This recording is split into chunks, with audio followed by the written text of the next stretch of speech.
El Señor esté con ustedes. Les anuncio la buena noticia de nuestro Señor Jesucristo, según San Juan capítulo 13, versículo del 1 al 15.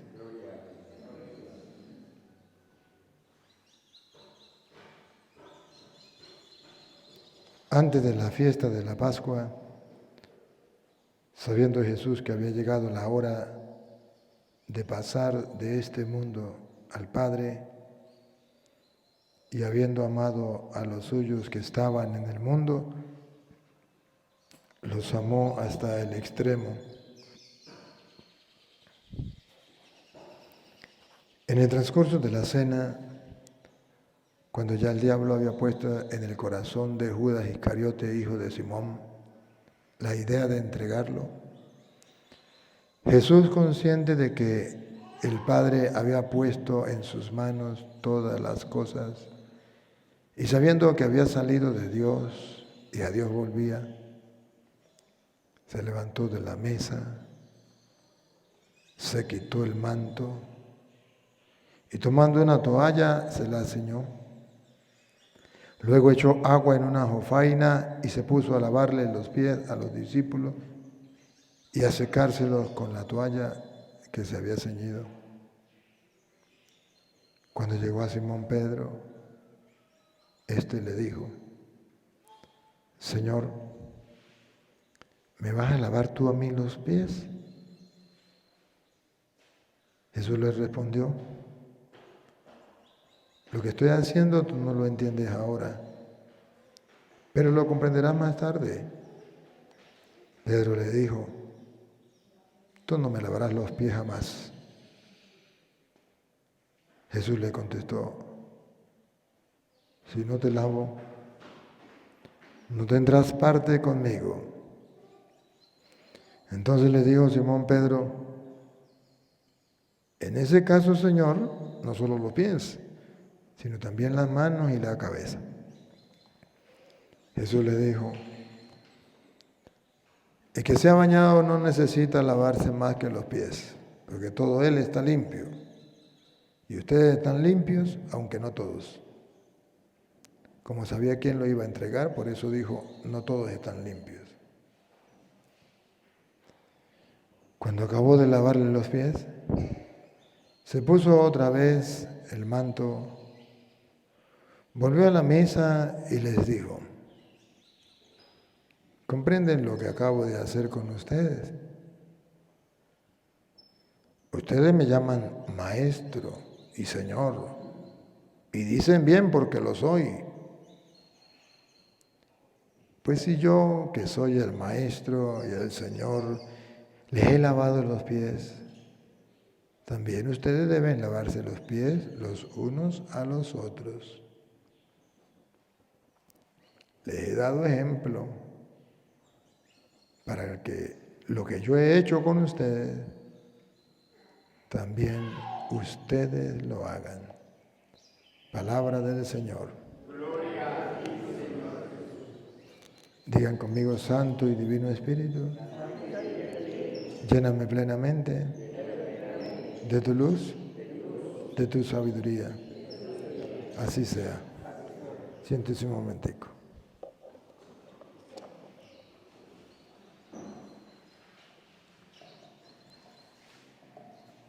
Queridísimos hermanos, hoy Jueves Santo, la liturgia de la palabra de este día es riquísima, porque Jesús en la última cena quiso dejarnos a nosotros tan grandes regalos. Nos dejó el único sacrificio que puede salvar a la humanidad. El sacrificio de su cuerpo y su sangre para la salvación de la humanidad. Pero nos dejó personas que puedan perpetuar a lo largo de la historia ese único sacrificio. Dejó a los sacerdotes y a toda la iglesia le dejó el centro del Evangelio, el mandamiento del amor. Y eso es lo que hoy celebramos. Pues quisiera primero decirle que en la primera lectura está dibujado lo que era la cena pascual. Allá en Éxodo 12, del 1 al 8, hay una parte que a mí me llama la atención y quisiera centrar eso, comparándola un pedacito con el Nuevo Testamento. En el Antiguo Testamento nos dice explicativamente de qué se trataba la cena pascual y por qué Jesús come la cena pascual con sus discípulos. Ahí está toda la explicación en el capítulo 12 del Éxodo. El pueblo está siendo esclavo en Egipto. Dios quiere salvarlo. Esa esclavitud representa el pecado. Ese faraón representa al diablo. Ese pueblo que va a ser liberado somos nosotros. Y luego nos presentan cómo Dios va a librar a ese pueblo. Y lo hace de una manera muy sencilla. A él le pareció bien así, a nosotros pues no nos gusta, o a lo mejor no estamos de acuerdo, pues ¿qué vamos a hacer? Si Él es Dios, tenemos que aceptarlo. Él viene a librar al pueblo en una noche, ahora la noche de Pascua, una noche, y la viene a librar dándole la oportunidad de matar un cordero. ¿Por qué un cordero? Porque a causa del pecado todos deberíamos morir. Pero en vez de matarnos a todos, Dios quiso simbólicamente representar a toda la humanidad en un cordero. O sea, el cordero va a pagar los platos rotos. Él es inocente y va a pagar los platos rotos. Muere. Pero la muerte del cordero trae algo que va a librar al pueblo, que es la sangre del cordero. ¿Y por qué la sangre? Porque resulta que la vida para el pueblo de Israel, la vida del cuerpo, estaba en la sangre. Y cuando Adán y Eva pecaron, perdieron la vida. Si comes del árbol de la ciencia del bien, morirás. Comieron y como castigo la muerte. Ahora Dios quiere redimir a Adán y a Eva, o sea, a todo ser humano, simbolizado en Adán y Eva. ¿Y cómo lo va a redimir? Darle lo que perdieron. ¿Qué perdieron a causa del pecado? La vida. ¿Dónde estaba simbolizada la vida para el pueblo de Israel? En la sangre. Por eso los testigos no comen sangre. Porque dice que cuando uno come sangre está comiendo la vida del otro, el alma del otro, y ahí en esa alma va el pecado del otro. Entonces, ¿para qué vamos a comer la sangre? Es ignorancia, porque eso era algo simbólico, pero no solamente simbólico, sino que cuando Jesús viene, el cordero que era simbólico se hace realidad. Jesús es el cordero. Y aquella sangre que simbolizaba opacar los pecados, ya no es símbolo, ya es la realidad, es la sangre de Cristo. Y aquello que simbolizaba que nos iba a devolver la vida, se hace realidad. Jesús dice, el que beba mi sangre, el que coma mi cuerpo y beba mi sangre, ¿tendrá? Ay, ¿qué fue lo que perdió Adán y Eva? La vida. ¿Y qué simbolizaba la sangre? La vida. ¿Y por qué Jesús nos da su sangre? Para darnos la vida. Entonces, cuando Jesús nos da su sangre, ya tenemos vida. Entonces, en el Antiguo Testamento estaba prohibido comerse la sangre porque la sangre era la vida y la vida le pertenecía a Dios. Pero en el Nuevo Testamento la vida que le pertenecía a Dios, Jesús nos la dio de nuevo. Pero no la vida mortal, sino la inmortal. El que coma mi cuerpo y beba mi sangre tendrá vida. O sea, no es cualquier vida, no es la vida mortal, es la vida inmortal. Y cuando Jesús nos dice que podemos beber su sangre, o sea que nos devuelve la vida, ya podemos comer morcilla. Porque Él nos ha devuelto la vida a través de la sangre y que coma mi cuerpo y beba mi sangre. Por eso los judíos quedaron escandalizados cuando Jesús dice que coma mi cuerpo y beba mi sangre. Y nos va a dar a comer su carne, a beber su sangre, si esto está prohibido por la Biblia. Si ahí está la vida, nos vamos a comer la vida de este. Y Jesús entonces dice, en verdad les digo, que si no comen la carne y no beben la sangre del Hijo del Hombre, no tienen vida en ustedes. Entonces Jesucristo está diciendo que efectivamente lo mismo que sucedió en el pueblo de Israel cuando salieron de Egipto y fueron liberados, es lo que está sucediendo ahora con Él. Y por eso vamos a leer un poquitico para que ustedes capten la idea de lo que a mí me llama la atención. Escuche. Habló Jehová a Moisés y a Aarón en la tierra de Egipto, diciendo: Este mes os será principio de los meses. Para vosotros será este el primero en los meses del año. O sea, es un mes muy importante. Hablad a toda la congregación de Israel, diciendo: En el 10 de este mes, tómese cada uno un cordero según las familias de los padres. Capte este pedacito. ¿Otra vez? En el 10 de este mes, tómese cada uno un cordero. Cada uno un cordero, pero observe lo que viene. Según las familias de los padres. Según la familia de los padres. O sea, un cordero por familia. Contando la familia por papá. No por mamá, sino por papá, por los padres. Un cordero por familia. Un cordero por familia. Capten esto. Cada familia va a ser salvada. Pero para ser salvada, cada familia debe tomar un cordero. Y luego ustedes siguen leyendo, van a ver que van a matar el cordero, van a comer y van a untar la sangre en las puertas. Y donde haya sangre del cordero, no puede entrar el ángel asesino, exterminador. Pasa derecho y le salva la vida. La sangre del cordero salva la vida. Donde esté la sangre del cordero, no puede entrar la muerte. Ahora ustedes verán que en el Nuevo Testamento, San Juan capítulo 1, versículo 29, nos viene a decir algo muy curioso.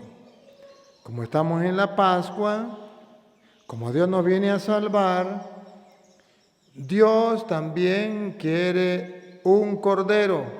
Pero recuerde que era un cordero por familia. Ahora escuche 1:29 de Juan. El siguiente día vio Juan a Jesús que venía a él y dijo: Juan: He aquí el Cordero de Dios que quita el pecado del mundo. Era un cordero por familia, no por mamá, sino por papá. Y cuando Juan ve a Jesús, dice: ¿Este es el cordero de Petronilo? ¿De Pánfilo? No. El papá que él ve no es Pánfilo y ni tampoco es Petronilo. ¿Quién es el papá? Porque es un cordero por papá, para la familia. ¿Quién es el cordero? Cristo. Este es el cordero. ¿Quién es el papá? Dios. Este es el cordero de Dios. ¿Qué está diciendo la Biblia? Que toda la familia de Dios, todos los que se consideren hijos de Dios, familia de Dios, íntimos de Dios, entonces tiene que aceptar a Cristo como cordero. Pero toda la familia tenía que comer del cordero. Entonces no puede existir una familia cristiana, la familia de Dios, que no coma el cordero, porque ese es el cordero de Dios. Pero recuerde lo que sigue. He aquí el Cordero de Dios que quita el pecado del mundo. ¿Qué es lo que sigue? ¿Qué es el Cordero de Dios que quita el pecado? ¿Por qué dice del mundo? Porque Dios es católico. ¿Qué significa católico? Universal. Y cuando dice, este es el Cordero de Dios que quita el pecado, no del pueblo de Israel, del mundo, ahí hay una proyección de la iglesia de Cristo, que es la gran familia de los hijos de Dios y que es una iglesia católica,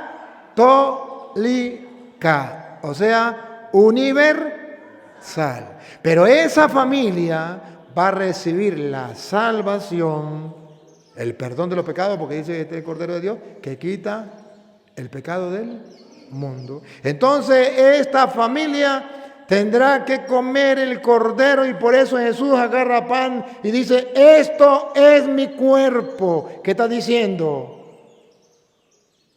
¿Que tenemos que comer carne humana? No. Que efectivamente, como Juan lo había anunciado, Él es el cordero y que toda la familia de Dios, católica, universal, debe comer el cordero.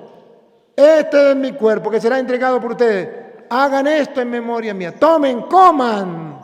La familia católica, o sea, la familia de Dios, o sea, la familia universal que se quiere salvar, todos deben comer el cordero y por eso Jesús agarró pan y dijo, tomen, coman. Esto es mi cuerpo, o sea, yo soy el Cordero de Dios, el que quita el pecado del mundo. La familia de Dios, los creyentes, los cristianos, deben comer el Cordero de Dios que quita el pecado del mundo.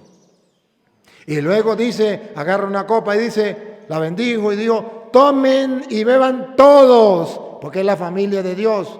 Y la familia de Dios es universal, católica. Tomen, beban todos de él, porque este es el cáliz de mi sangre, sangre de la nueva alianza que será derramada por ustedes para el perdón de los pecados. Hagan esto en conmemoración mía. Entonces Jesús está diciendo que Él es el Cordero y que es el Cordero y la sangre de Él tenemos que beberla porque en la sangre está la vida del cuerpo. Y Él ha venido a salvar al pueblo, como en antes Dios salvó el pueblo de Egipto. O sea, el pueblo de Israel lo sacó de Egipto. Pero lo salvó gracias a la sangre del Cordero. Pero en aquel tiempo está reflejado que era por familia, o sea, algo particular, porque el pueblo de Israel era particular, no era universal. Ahora cuando viene Cristo abre el compás a una iglesia católica, universal, y le da la salvación y todos tenemos que comer de ese cordero y beber de esa sangre. Y por eso Jesús, allá en Juan capítulo 6, versículo 53 en adelante, Él viene a hablar muy serio. Porque en el versículo 52 pelean y dicen, ¿cómo este nos puede dar a comer su carne, a beber su sangre? Capítulo 6, versículo 52 de Juan, cuando pelean. Entonces los judíos contendían entre sí, diciendo, ¿cómo puede éste darnos a comer su carne? A ellos no les cuadraba comer carne humana. Y tenían razón. Si no lo miran con fe y no entienden lo que Jesús está haciendo, entonces ellos van a creer que están comiendo carne humana, son caníbales y no voy a comer carne de un hombre. Pero ya Juan lo había profetizado y lo había dicho, este es el Cordero de Dios que quita el pecado del mundo, para decir que no estamos comiendo carne humana, sino que estamos comiendo la carne del pacto y estamos bebiendo la sangre de la nueva alianza que fue derramada para el perdón de los pecados. Por eso la película más hermosa que yo he podido ver sobre la pasión de Cristo, más bíblica, es la Mel Gibson, ¿cómo es? Mel Gibson, ese. ¿Y sabe qué me emociona a mí? Ver cómo este hombre con tanta fe, cuando Cristo está siendo crucificado, arriba, cuando ya está arriba en la cruz, Él manda para la última cena. En la memoria de Cristo, yo no sé de quién sería, pasa cuando se sentó a la mesa, agarró pan y le dice, tomen, coman, esto es mi cuerpo que es entregado por ustedes. Entonces, Mel Gibson, ese, dice que efectivamente Jesús, que es el Cordero que está siendo degollado el día de la Pascua cuando se mataba el Cordero Pascual. Y él se está siendo entregado, ¿dónde? En la cruz, porque él dijo, este es mi cuerpo que será entregado. ¿Para dónde nos está mandando? Para la cruz.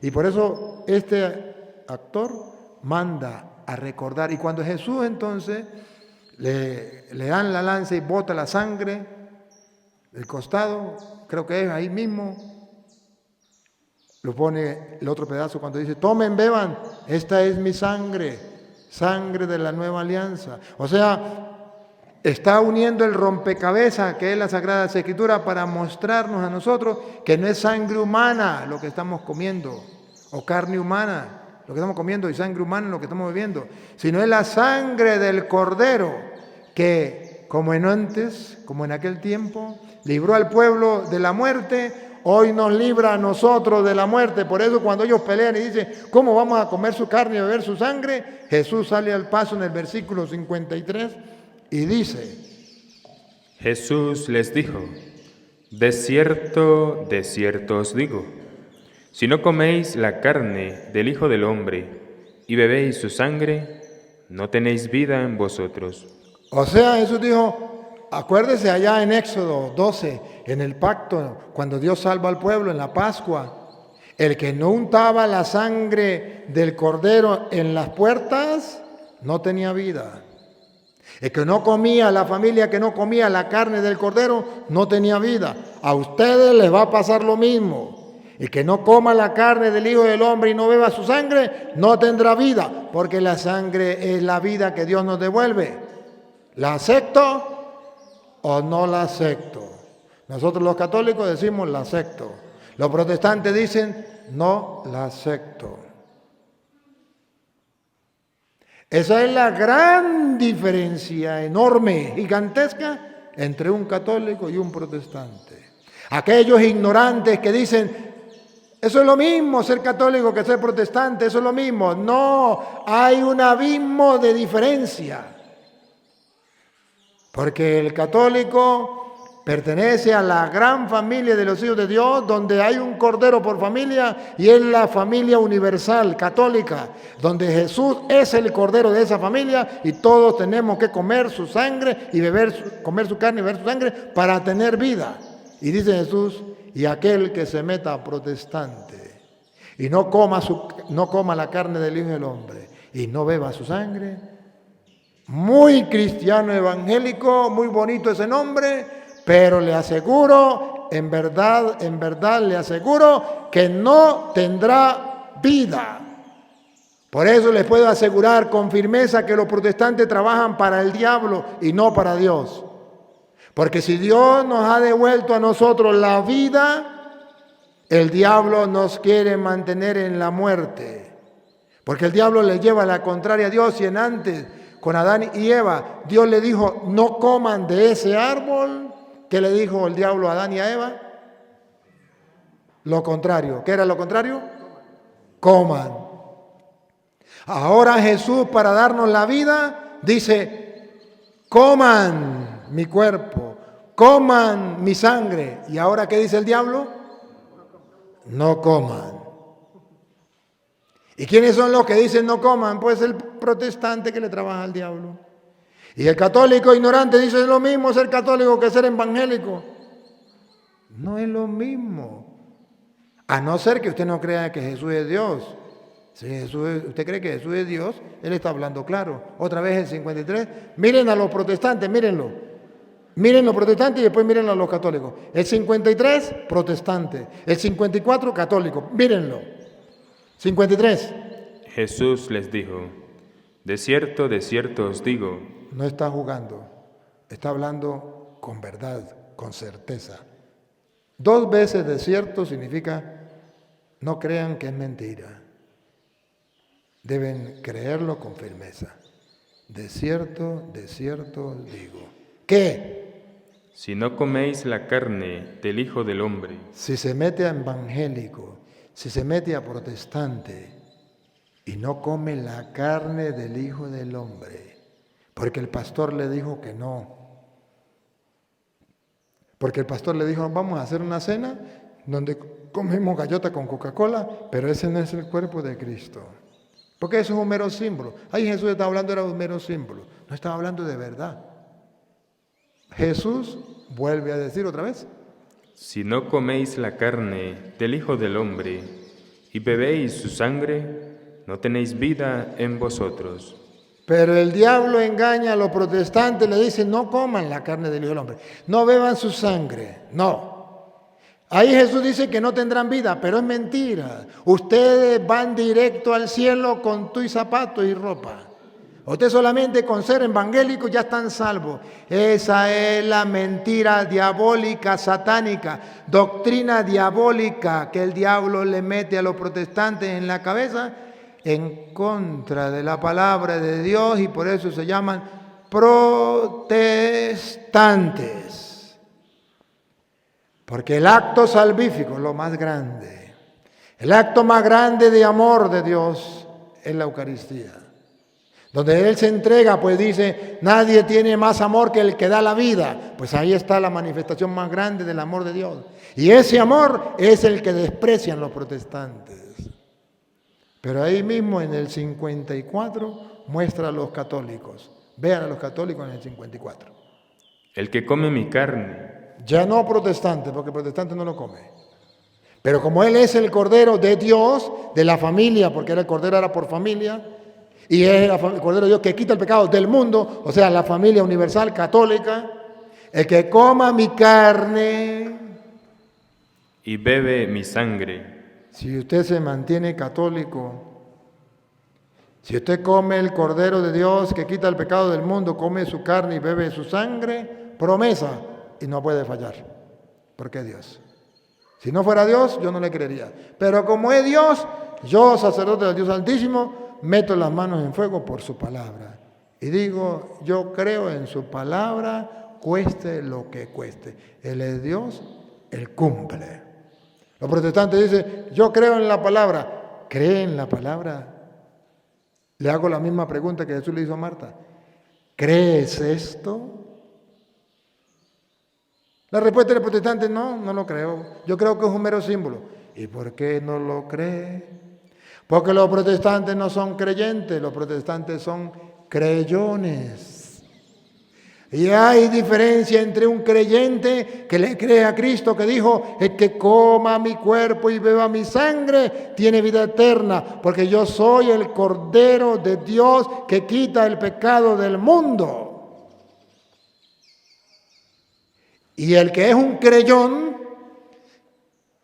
entonces dice, es imposible comer la carne del Hijo del Hombre.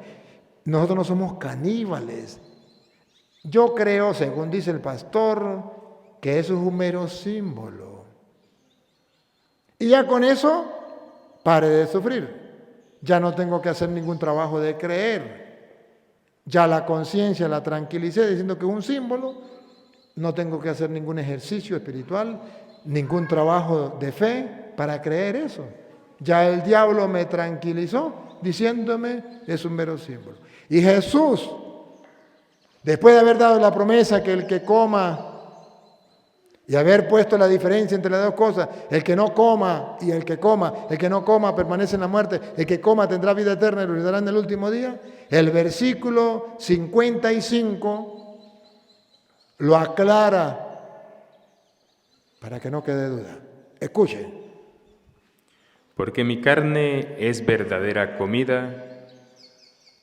En esta palabra tan clara, verdadera comida, simboliza que no es un símbolo, que de verdad tenemos que comerlo. que de verdad Él está en el pan, que de verdad Él es Dios y cumple su palabra, que nadie puede hacer ese gran milagro, que lo que nos hace a nosotros creer en la Eucaristía es saber que solo Dios puede hacer tan grande milagro, quedarse en un pedazo de pan. Eso no lo puede hacer don Petronilo, eso no lo puede hacer doña Pánfila, eso lo puede hacer solamente Dios. Y como nosotros creemos que Jesús es Dios, nosotros creemos que Él puede hacerlo, que Él dijo que lo iba a hacer y que Él cumplió lo que dijo. Mi carne, repítalo. Porque mi carne es verdadera comida y mi sangre es verdadera bebida. Jesús entonces dijo que no era un símbolo, al punto que en el versículo 57 dice que tenemos que comérnoslo para vivir, porque Él es la vida. Y así como Él vive por el Padre que lo envió, usted y yo, si lo comemos a Él, viviremos por Él, pero tenemos que comérnoslo a Él. O sea, literalmente Jesús está en el pan. Vean el versículo 57. A ver si Jesús está simbólica o realmente en el pan. Escúchelo. Como me envió el Padre viviente, y yo vivo por el Padre. Estamos hablando de vida. Lo que había perdido Adán, la vida. Como el Padre que me envió viviente. Y yo vivo por el Padre que me envió el viviente. Atención, a ver si es verdad que tenemos que comerlo como lo enseña la Iglesia Católica, o es un mero símbolo como lo enseñan los protestantes. ¿Qué hay en el pan? ¿Un símbolo o Cristo? Ahí viene, atención. Asimismo, el que me come. No escuché. Asimismo, el que me come. Protestantes que me escuchan, si Jesús no está en el pan, si es un mero símbolo, entonces ¿por qué dice el que me come, afirmando que Él está en el pan?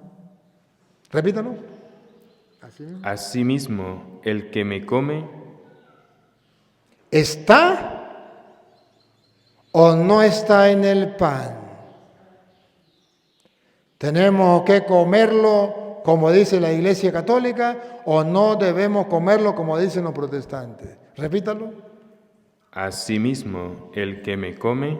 El que me come, ¿qué pasará? Él también vivirá por mí.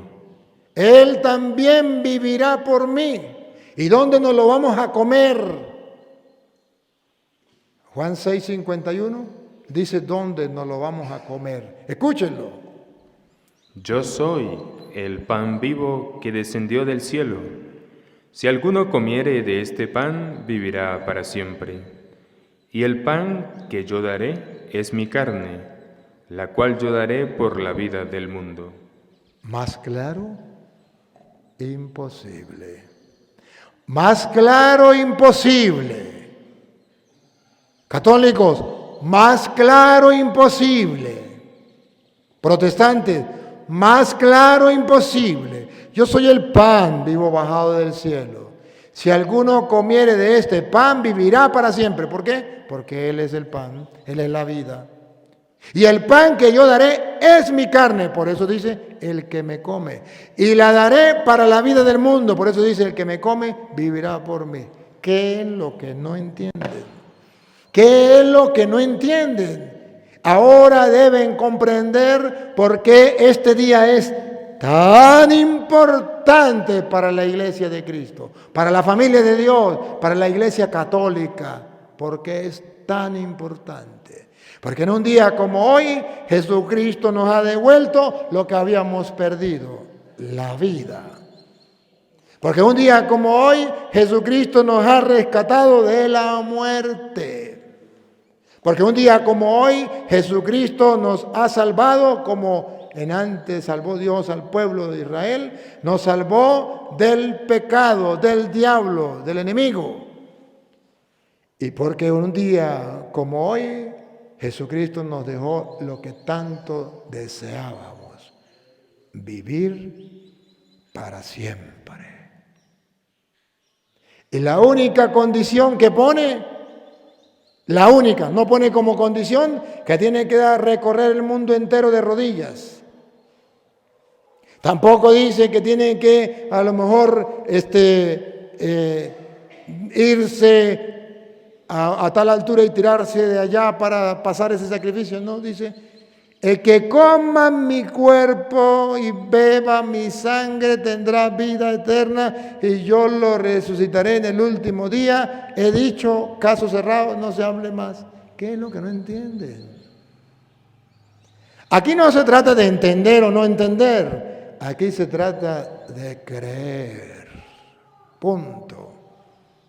Punto. Por eso antes de dar el discurso, en el versículo 47, Jesús dice, el que cree tiene vida eterna. La única condición que Jesús pide es que creamos. Pongan cuidado. De cierto os digo, el que cree en mí tiene vida eterna. Listo. Lo único que Jesús pide para que tengamos vida, para que podamos comer el cordero, para que bebamos su sangre y para que podamos ser rociados con su sangre, limpiados por su sangre, salvados, redimidos por su sangre, comer la carne, beber su sangre en un pedazo de pan que Él nos lo dejó. Punto. Pero yo no estoy de acuerdo, pues es el problema suyo, para eso es la fe, para creerlo. Ahí es donde yo hago un reto a los protestantes. ¿Por qué ustedes, señores protestantes, dicen creer en la Biblia, creer en la palabra de Dios, que son cristianos evangélicos? ¿Y por qué no creen esto tan importante, tan esencial, que la Iglesia Católica dice la Eucaristía es centro y culmen de la vida cristiana? ¿Por qué no lo creen? Porque el diablo existe. Porque la única intención de Satanás es que el mundo se condene y no se salve. Y si Dios nos viene a salvar con el cuerpo y la sangre de Cristo, que es el Cordero de Dios que quita el pecado del mundo, en un pedazo de pan que se nos da como alimento, el diablo dice, no lo coman, no se salven.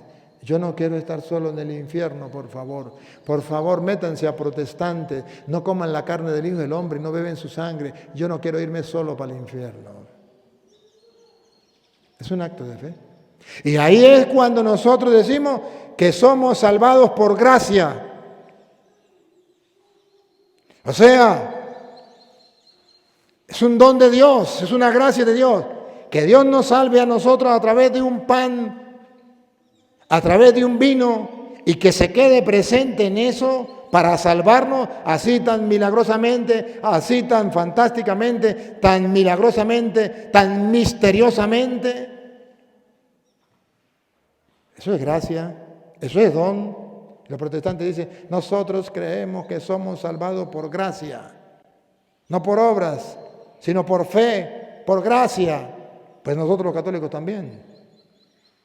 Ser salvado por la Eucaristía, ser salvado por gracia, pero hay que tener fe. O sea, somos salvados por fe. La salvación no es nuestra, es de Dios. Y Dios nos la pone en bandeja de oro para que lo comamos, para que la recibamos. ¿Qué más quiere? ¿Se acuerdan de aquel cuento del hombre que vino una inundación y se lo llevó? Y el hombre era cristiano evangélico. Y cuando vio que se inundó todo y se lo llevó y todo el mundo estaba muriendo, y dijo, Señor, yo creo en ti, sálvame, yo quiero que me salve. En eso viene un helicóptero, se baja uno por unas cadenas, y le dice, dame la mano para sacarte. Y dice, no, yo quiero ver, yo creo en Dios, yo quiero ver cuando Dios venga a salvarme. Pero apúrele, no, ¿qué cuento? Vete.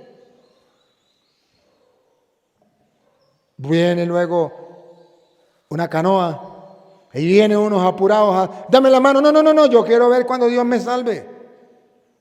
Porque yo soy el cristiano evangélico y yo creo que Dios me va a salvar por misericordia y por fe. Yo creo en el Señor profundamente y Él me va a salvar. Dio vuelta y se murió. Y llegó al cielo y le dice: Dios, yo creí que iba a ser salvado por la fe y que iba a ser salvado por gracia, pero tú me abandonaste. ¿Por qué no me salvaste? Dios le dijo: ¿cómo que no?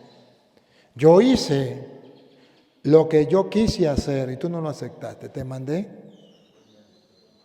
un helicóptero, te mandé un barco, una canoa, y tú no lo aceptaste. Señor, pero es que yo quería que tú mismo, pero es que yo lo salvo a mi manera, a como yo quiera. Cuando usted sea Dios, salva de otra manera.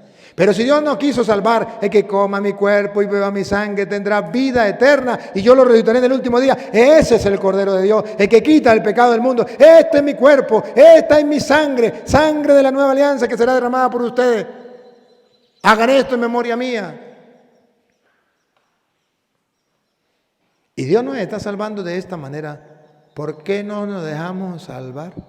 Es que yo quiero que Dios me salve como yo quiero. Ya va.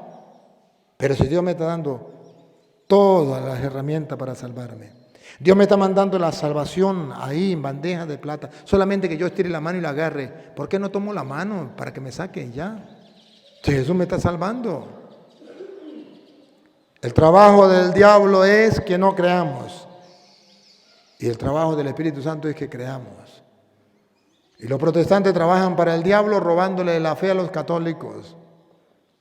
Y los católicos ignorantes se dejan robar la fe diciendo eso es lo mismo. Ya basta. Por eso la iglesia hoy pone en alto lo que es la Eucaristía.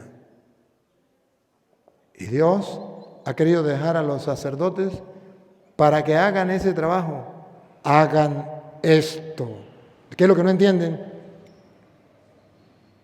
¿Qué es lo que no entienden? Hagan esto.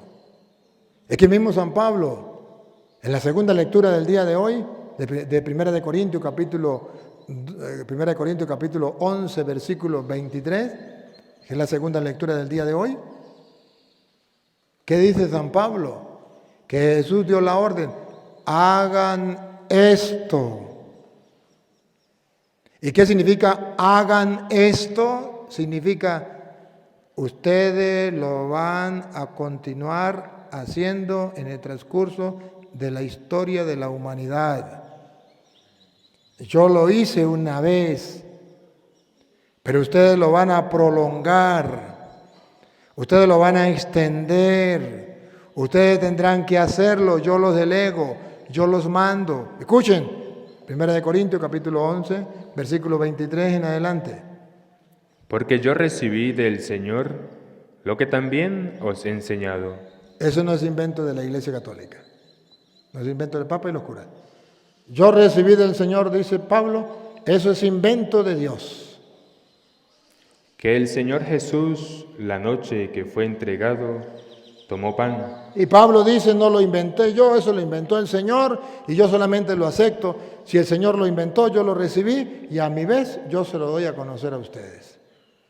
Que el Señor la última noche en que iba a ser entregado, atención. Y habiendo dado gracias, tomó pan. que el Señor Jesús, la noche que fue entregado, tomó pan. La Eucaristía, pan. Y habiendo dado gracias. ¿Cómo se llama la Eucaristía? Acción de gracias. ¿Qué significa Eucaristía? Eucaristía significa acción de gracias. Habiendo dado gracias, lo partió.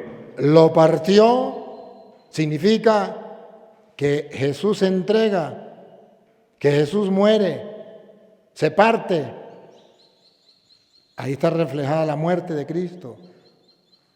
Y dijo, tomad, comed. Y Jesucristo dijo que toda la familia cristiana debía comer. Tomad y comed. Esto es mi cuerpo. Y Jesús, que es Dios, dijo que ese pan era su cuerpo. Yo no lo peleo, yo no lo discuto. Yo doblego la cabeza, la razón y digo, Ya, eso es su cuerpo. Así de sencillo. Él lo dijo, Él le dio, yo lo creo. Esto es mi cuerpo. El protestante, usted le pregunta, ¿por qué usted no cree que ese es su cuerpo? Y Jesús dijo ahí que es su cuerpo.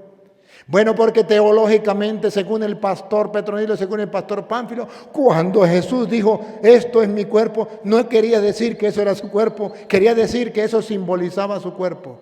A Petronilo le patina el coco, le patina el coco, le patina el coco. Si Jesucristo quería decir que eso simbolizaba su cuerpo, ¿por qué no lo dijo? En algo tan importante, ¿creen que Jesús no iba a hablar claro diciendo, esto significa mi cuerpo, si era un mero símbolo, esto simboliza mi cuerpo? ¿Por qué no lo dijo si eso era lo que él quería decir? ¿Es que no existía esa palabra? ¿O es que Jesús no estaba convencido de lo que estaba haciendo? Vean cómo la ignorancia de los protestantes es atrevida. Si Jesús es claro, nadie lo puede refutar. Esto es mi cuerpo. Y cómo el diablo le maneja la mente a los protestantes para que donde dice esto es mi cuerpo, ellos entiendan que ese no es el cuerpo de Cristo, sino que Cristo quiso decir que eso simbolizaba su cuerpo. No hay la mano peluda metida ahí. ¿No está el diablo tras la mente de los protestantes? Si Jesús dijo, esto es mi cuerpo, él sabía lo que estaba diciendo, porque él es el Cordero de Dios que quita el pecado del mundo. Tenemos que comer su cuerpo, beber su sangre para salvarnos. ¿Por qué no dijo esto simboliza mi cuerpo? ¿O acaso Jesús nos quiere engañar? ¿Acaso Jesús nos está jugando una trampa? Tomen, coman, esto es mi cuerpo, para que el que lo coma se vaya para el infierno. ¿Nos está engañando? No. Él es la verdad, yo soy el camino, la verdad y la vida. No nos está engañando. Esto es mi cuerpo. Nos está diciendo la verdad porque nos quiere salvar. ¿Quién es el que nos está diciendo mentira? El diablo a través de los protestantes que dice, no, eso no es el cuerpo. Jesús quería decir que eso simbolizaba su cuerpo. A Petronilo le patina el coco, le patina el coco, le patina el coco. Sigue. Que por vosotros es partido. Y por eso el diablo dice que es un símbolo, porque es para la salvación de nosotros, que por vosotros es partido. Atención, vean dónde nace el sacerdote. Una noche como hoy, nace el sacerdocio. Véanlo. Padre, pero ahí no dice los nombres sacerdotes. No, ahí no dice los nombres sacerdotes. Pero ahí dice, hagan esto en memoria mía. Pero Padre, ¿y qué significa hagan esto? Hagan esto significa que el sacrificio de Jesucristo en la cruz, los apóstoles tenían que hacerlo. Y según todo el Antiguo Testamento, los únicos que ofrecían sacrificio a Dios se llamaban sacerdotes. Y cuando Jesús le dice, hagan esto, significa, los estoy nombrando sacerdotes para que hagan lo que yo hice. Ofrezcan el sacrificio mío por la salvación de la humanidad. Ahí nace el sacerdote, véanlo. Haced esto en memoria de mí. Haced esto en memoria de mí. Los están nombrando sacerdotes. No, pero no lo está nombrando. Bueno, le está dando la tarea de ser sacerdotes. Porque solo el sacerdote, según dice Hebreos capítulo 5, versículo 1, solo el sacerdote es el que puede ofrecer dones y sacrificios por el pecado. Solo el sacerdote. Entonces, si es solo el sacerdote, ¿qué los está nombrando sacerdotes? ¿Por qué? Porque dijo, esto es mi cuerpo que será entregado, ofrenda. Y el sacerdote era el que ofrecía ofrenda a Dios. Y después agarró el vino y dijo, esta es mi sangre derramada por ustedes, sacrificio. ¿Y cuál era la tarea del sacerdote? Ofrecer ofrendas, dones y sacrificio. ¿Y qué fue lo que Jesús le dijo al apóstol que hiciera? Ofrecer a Dios dones y sacrificio. El don de su cuerpo, el sacrificio de su sangre derramada en la cruz. Y ellos podían hacerlo. Hagan esto. Escúchenlo, Hebreos 5:1. ¿Cuál es la tarea del sacerdote? ¿Qué tiene que hacer el sacerdote? Pues por la tarea nos damos cuenta qué es lo que está haciendo Cristo cuando le dice hagan esto. Porque todo sumo sacerdote tomado de entre los hombres Jesús llamó a los 12, los tomó de entre los hombres, llamó a los que Él quiso, es constituido a favor de los hombres, constituyó 12. Ustedes pueden comparar este pasaje con Marcos 3:13. Llamó a los que Él quiso, instituyó 12. en lo que a Dios se refiere, para que presente, Aquí está, para que presenten, hagan esto en memoria mía. Esto es mi cuerpo que se entrega por ustedes, ofrenda. Entonces, aquí dice el sacerdote es un hombre tomado entre los hombres, lo representa ante Dios, para ofrecer ofrendas y sacrificios por los pecados. ofrendas y sacrificio por los pecados. Por eso Juan dice, este es el Cordero de Dios que quita el pecado del mundo. Se ofrenda como sacrificio para el perdón de los pecados. Y cuando le dice, hagan esto, le está diciendo, ustedes son mis sacerdotes. Y por eso se llama ordenación, que viene de orden, mandato. Hagan esto en memoria mía. ¿Por qué no lo puede hacer Juan? Porque él no ha recibido la orden. ¿Por qué lo hago yo? Porque yo he recibido la orden sacerdotal. Cuando el obispo me impuso las manos para hacer lo mismo que Jesucristo mandó a los apóstoles. Tenemos entonces en la iglesia el único sacrificio que puede perdonar los pecados, el sacrificio del Cordero de Dios que quita el pecado del mundo, la familia de Dios. Y tenemos quienes son los únicos que pueden ofrecer esos dones y sacrificios para el perdón de los pecados, los sacerdotes. Entonces, si la Eucaristía es el centro y culmen de la vida cristiana, es lo valioso para nosotros para tener vida eterna, el sacerdote que ofrece esos dones y esos sacrificios para la salvación del mundo, pasa a ser para nosotros alguien muy importante.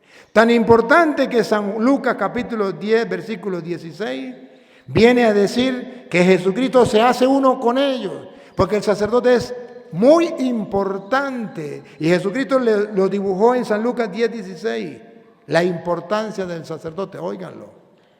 El que a vosotros oye, ¿será importante el sacerdote o no será importante?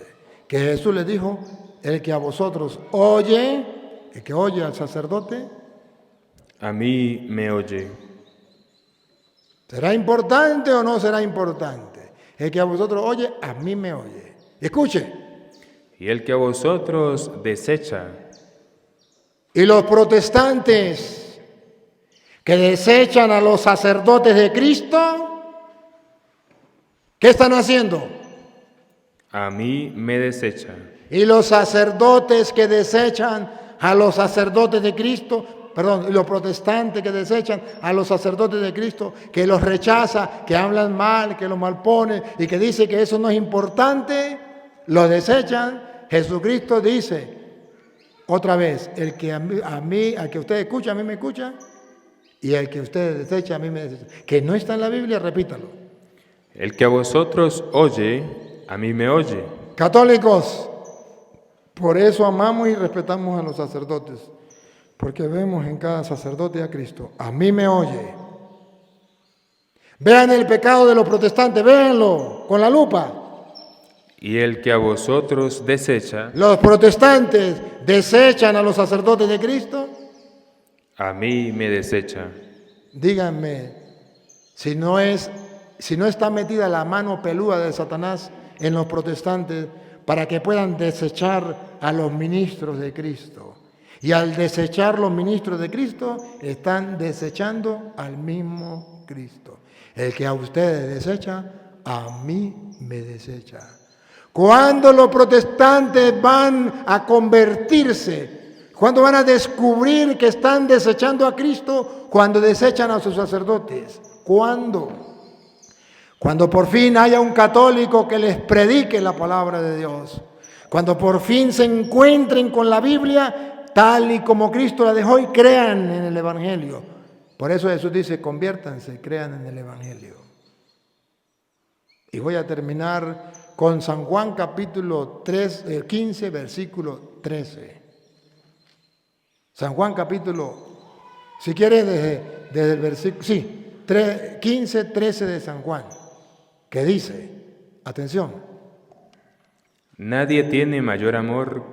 Nadie tiene mayor amor, atención. Que uno ponga su vida por sus amigos. ¿Qué es la Eucaristía? La Eucaristía es el fruto del inmenso amor de Dios. Dicho por el mismo Jesús, nadie tiene más amor que el que da la vida por sus amigos.